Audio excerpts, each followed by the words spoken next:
Yo! Happy Halloween, everybody. Today, on this episode of the O-Bros, we are reviewing our very first Halloween movie. Woo! Ghostbusters. Yeah. Ghostbusters, Classic. man. Classic. Oof. It's iconic. 1984, right? Yes, 1984. 1984. It's a big year for movies, bro. It was.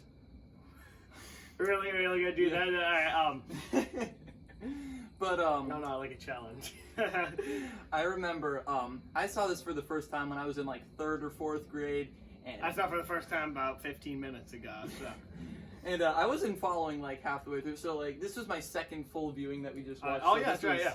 I don't know, I enjoyed it so much more. I know. I love everything Halloween. I'm not big on horror movies, but like I love Halloween things. Yeah. And this movie just fully captures fun Halloween stuff, you know, like that's just perfect 80s like deadpan humor, you know. It's just like I can see people watching this movie and not getting the comedy, not liking the comedy at all, just because of how like dry it is. And like we were cracking up, it's so funny. You know, there's like all the actors. They have such good chemistry with each other. Each of them complement each other in so many different ways, really, except for Zedeman. Zeddemore, I think. Zeddemore.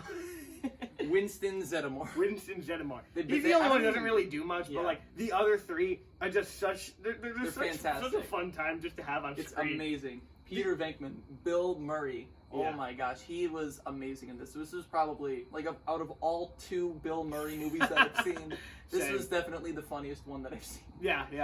This was funnier than Groundhog Day. Yeah, much funnier. Lot different, though. Very different.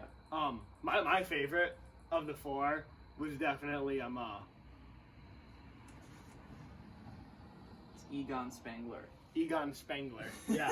Oh, yeah, I loved it. He's just.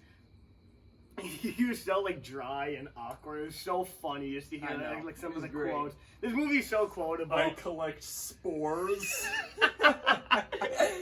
Oh my god! But it's just a fun movie to watch. You just have a great time while watching it. So let's get into some of our honest thoughts. So Ethan, what are some of your honest thoughts about Ghostbusters? All right, so I, for one, am not too much into Halloween movies, especially horror movies. Yeah, like, I'm someone that cannot stand looking at just, like, gore stuff. Jump scares I can handle most of the time, or some of the time. But this isn't even, like, really a horror movie. No, it's not. I wouldn't even say it's, like, that much of a thriller movie either. No, it's not. It literally is straight up a comedy. Oh, yeah. It's so funny. Definitely a comedy. You know, it's stupid. It's funny. It's instantly marketable. It's like Jurassic Park, like that. Like the scene in Jurassic Park where they're just like in the gift shop, literally. It's like, wow, it was easy to come up with merch for this movie. Ghostbusters is the same way. You know, they hold up the shirts at the end with the symbol on it. Yeah. Any movie that gives themselves a symbol is pretty good like that. Like, it's Pretty instantly marketable, iconic. Just with like the names, the quotes, the song. The movie didn't even have to be good, but it has a theme song like that. Like, of course it's going to be a hit. Of course it's going to be pretty pivotal 80s movie, you know? Yeah, man. Speaking of the 80s, those effects. Ooh, those effects. Let's talk about that. So, if you were someone to first look at those effects, you would be like, wow, that is definitely from the 80s because of how cheap they are. But, like, you gotta appreciate them for what they are. Yeah, they just feel like, good sometimes. Yeah. For watching movies like that. There's like, I just love, even before I watch it, just watching them shoot the beams out of their gun. And yeah, just, the stream like, stuff. That's just like always zigzagging cool. like that. That just looks so cool. And like, I mean, the beast, the gargoyle, just the gargoyles running are the out worst part. It's definitely the worst part. Yeah. It's just like, it's the stop motion is so only weird. when it was like running out of the only when building. it was running. That right? was the only time where I was like, ugh. Yeah. But everywhere else, it was just, it has so much charm. You can't not like it. Yeah. There's such great scenes just where like to have these great characters interacting with each other, like the elevator scene. Like the first big thing, like the first like big job that they get when they're in was like a hotel or something. Yeah. And then, like they're in the hotel and like the 3 of them are in the elevator. Like it's just so funny. And like the way they're all in, like nothing even really happens in that scene. I can't even like remember like a quote or something from it. But it's just so funny just to see like. Turn me on. Yeah. That's about it. He's just good good, stupid Yeah. fun. It's like, why not laugh at it? You Yeah. know, it's so stupid. I'm having trouble debating which case was like their first, whether it was like Dana Barrett's at Yeah. her house because like they didn't find anything, or the hotel because there was actually. I know, something yeah. there. They actually got the customer. Yeah. Dana came in, and only Venkman went to her apartment like to check it out. But Yeah. then like a couple minutes later, they got another call, and that's when they suited up, and that's when the theme song Yeah, played and yeah. everything like that. But like I thought it was very important though, and I liked how it was especially a hotel because even like they said, like they hadn't tested out their equipment yet. Oh, yeah, so yeah. like the fact that there were so many like fancy-ish and delicate kind of things in there that they were destroying just shows how very dangerous they are. Actually, during that scene, I wrote down like, when they're in the ballroom or something, and it's the three of them trying to get like the green like slime Chomper, the chomper. And like they're all trying to get that, and everyone's like outside listening. It's like all crashing. Like the three actors are just having fun on set. They're literally just using the set just to mess around and have fun. They're like ripping the stuff off the table. And I've always wanted to do this. It's just like you just get like the actors, and you feel their chemistry. You know, just having fun with it, even though how deadpan they are. Yeah. Like, There's never been a scene where like in that movie where I haven't laughed. Like my first viewing, I was only like 8 or 9 years old, so I was like. But like now that I'm watching it now as a teenager, it's just so humorous. It's great. It's fantastic. What's that right there? Something else I want to get, like the backstory of like the legend, the ancient building, and the end of the world. I don't remember what it was, but they were just like shooting exposition at you, like in the middle of the movie. I think I actually wrote something. Yeah, the exposition. It's actually like pretty well paced. You know, like for a weird movie like this, it feels very real. Like how they have the EPA come in. Like it feels like if this happened, people would react this way. And the exposition is actually pretty delicately placed. It's very natural. Like I like that. That's something I noticed. Hittites, Sumerians. I was like, wait, didn't we learn about that last year? But like, yeah, it's very realistic. They really like wrote it very well. I have a pink pencil. Okay, I just got crossed out some stuff. We'll cut this out. Got a black pencil. Each other. Great 80s deadpan elevator scene. You're crossing all of it. Yeah, just so I know what we already talked about. Yeah. Cheap 80s effects. Yeah, crossing the streams. Let's talk about crossing the streams. Oh, crossing the streams, yeah. So they first mentioned that when they're trying to take down Chomper in the ballroom or just the hotel in general. Yeah, Venkman, or not Venkman. It was Egon. He's like, don't cross the streams. Why? Because you'll die a very painful death. You'll like explode. Yeah, I love the way he said it. Like, there's something else I have to tell you. It's just, some bad news. I think the way his line delivery is so good. The body language that they all have is just so good. Each of their characters. They're such great characters because like they don't fall into different archetypes for a movie like this. They're their own thing. Like Dan Aykroyd's character is great. I love Dan Aykroyd, and he's just like He's like the enthusiastic one. Yeah, he's all enthusiastic. He's all excited to do it. Oh my God, this pole is great! I'm gonna go pack my things and come on. I'm gonna go get my stuff. Then Spangler. He's just like the weird, like the awkward one. Yeah, he's just there in the background. The first scene with him, it's him with like a stethoscope on a table, and like Venkman's like, oh yeah. Like, I didn't even realize that was him. Yeah, that's just like great, like subtle character development for both of them. It's fantastic. Yeah, that is. So the body language. I want to go like a little deeper, like into the character, like Peter Venkman himself. He's a straight man. He's a straight man, but like he's very like humorous. He's very smug at the same time, especially like when they're at the university in the first scene, when he's like doing the electric shocks with like the the cards with the two students. He's like, "What's behind this? A star? No. some squiggly lines. No. I'm sorry. I'm sorry. It's not funny.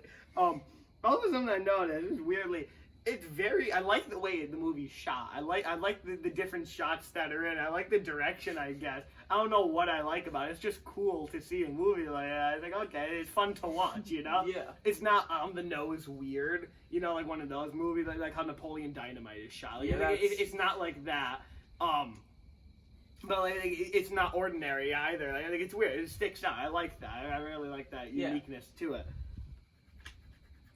Really picking this up and putting it back down again.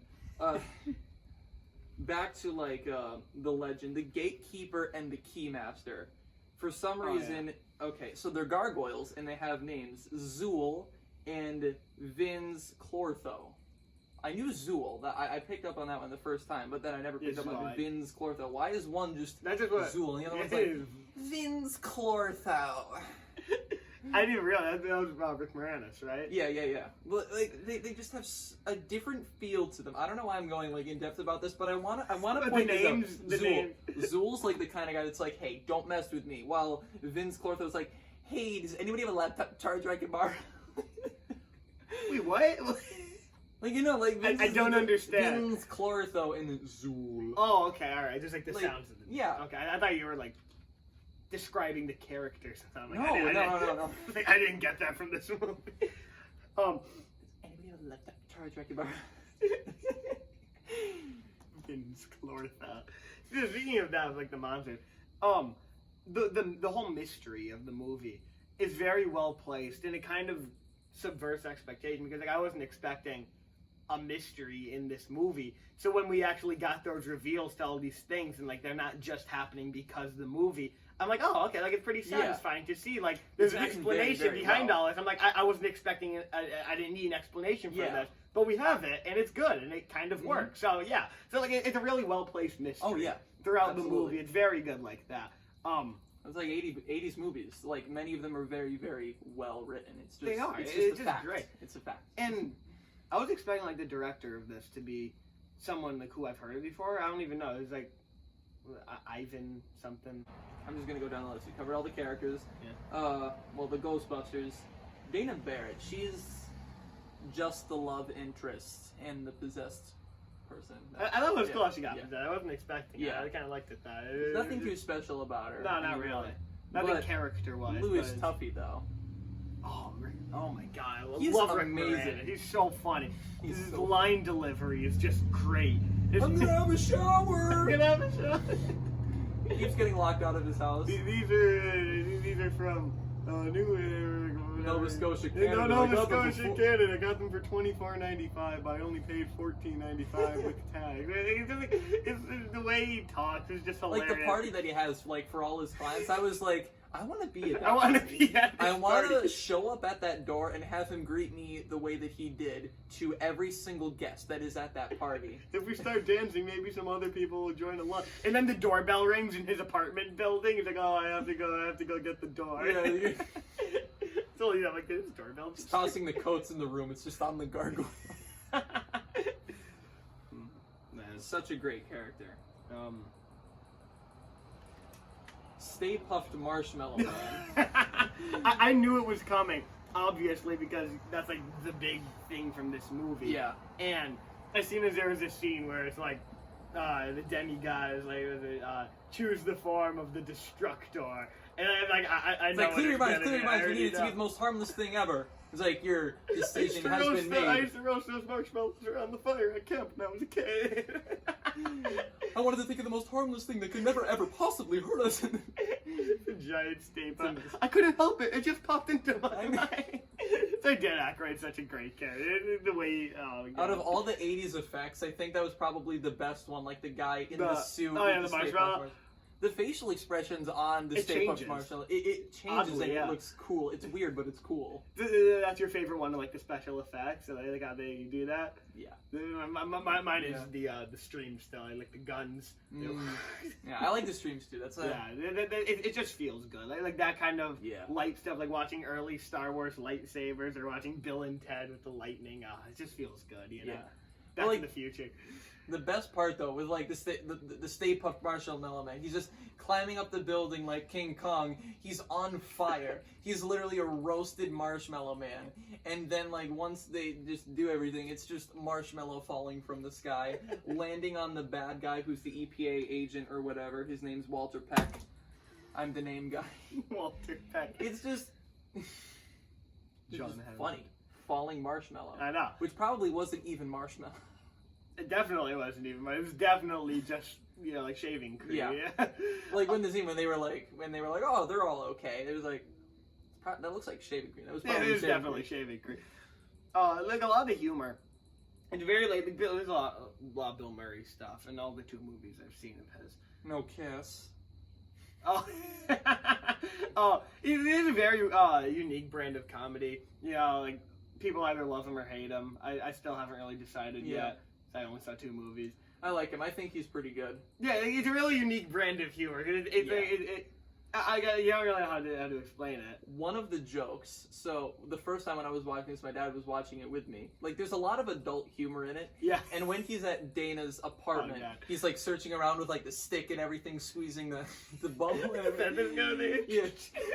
So he goes into the bedroom and she's like, "Oh, so that's the bedroom, but nothing ever happened in there." And he's like, What a crime. You told me about that scene. Yeah. You like 1,000 times you told me about that scene. And still when I was watching, like, I knew it was coming. And just the way you said it, it's so funny. As a kid, I was like, what does that mean? Because my dad was laughing hysterically. He's like, that's the best joke in the entire film. And I'm like, what does it mean? He's like, you'll get it when you're older. And now watching it the second time through, it's hysterical. It's so funny. It's oh, God. It's really... As a first-time viewer who already know a lot about the movie from the media, in the beginning, when the first time Dana experiences like the ghost, like in the fridge and everything like that, when it zooms in, like her eggs just start boiling on the countertop. Right next to the eggs, there's a package of Stay Puft Marshmallows. And like when she put it on the counter, I knew that the Stay Puft Marshmallow Man was in it. I didn't know when though or where. So it started zooming in, and I thought it was zooming in on the Stay Puft thing, like to set it up. But it wasn't. It was zooming in on the egg. So I'm like, that's a really good setup. Like a really. It was very. They didn't even have to mention it. It was just. They didn't even have to zoom in on it. They zoomed in with it in the scene, so it was kind of a setup. But like it worked. Like it's really, really subtle, and it still works. It's good. The best part though is when she like first opened the fridge and it was just like emptiness. I don't even know how to describe it. It was just like some kind of like a goldish like background with like a brick way leading up to some kind of palace, temple, something. I don't know. I don't know how to describe it. It does. It gets like.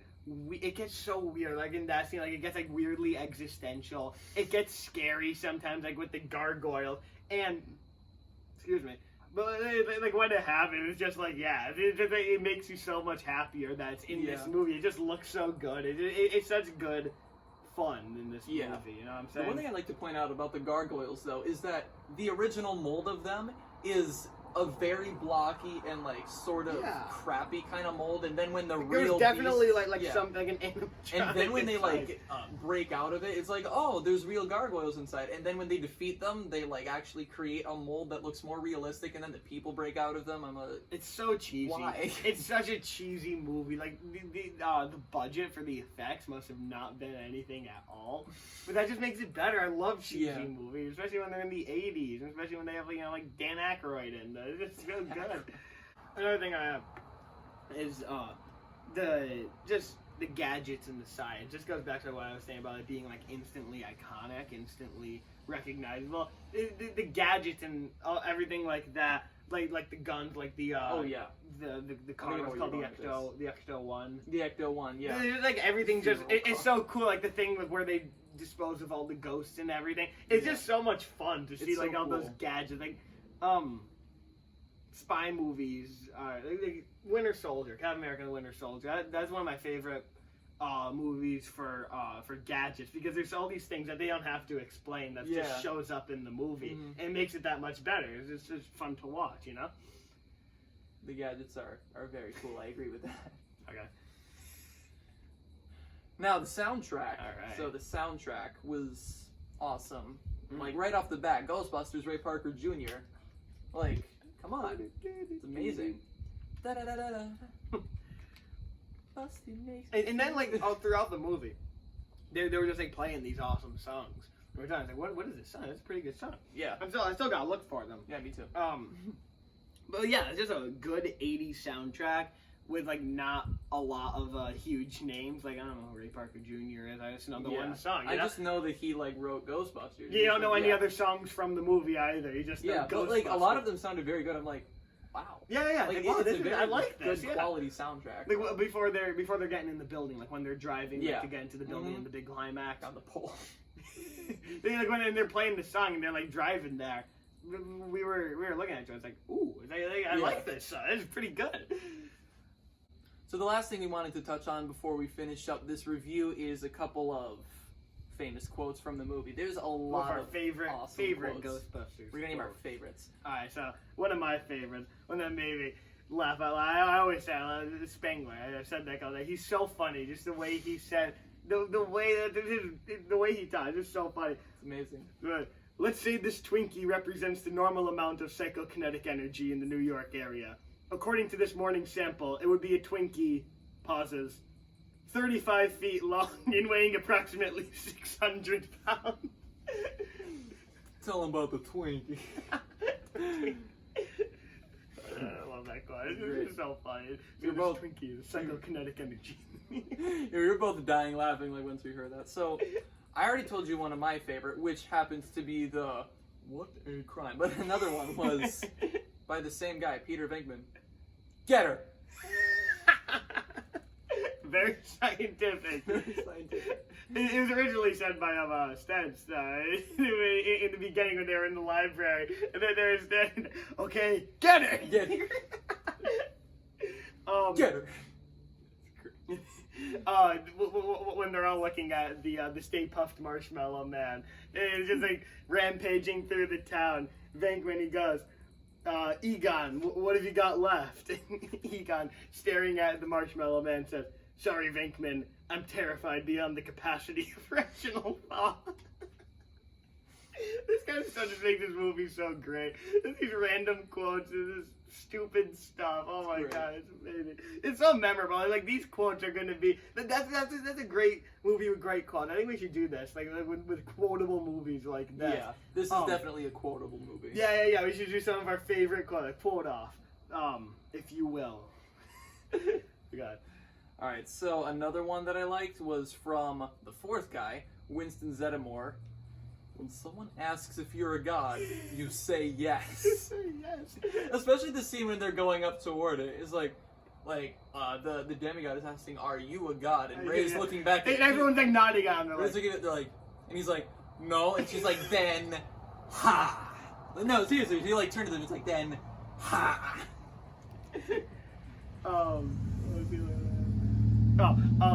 Toward the beginning, and when Dane is telling Venkman about like when she opened up the fridge and it was just like the emptiness, he goes, generally you don't see that kind of behavior in a major appliance. Like that, I usually don't laugh out loud, Bill Murray, but like that line just got me. I don't know why.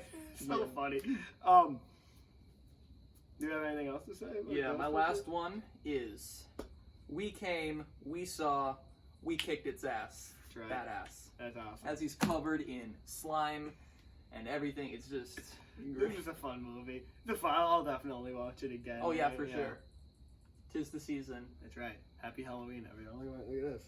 Happy Halloween. No. No.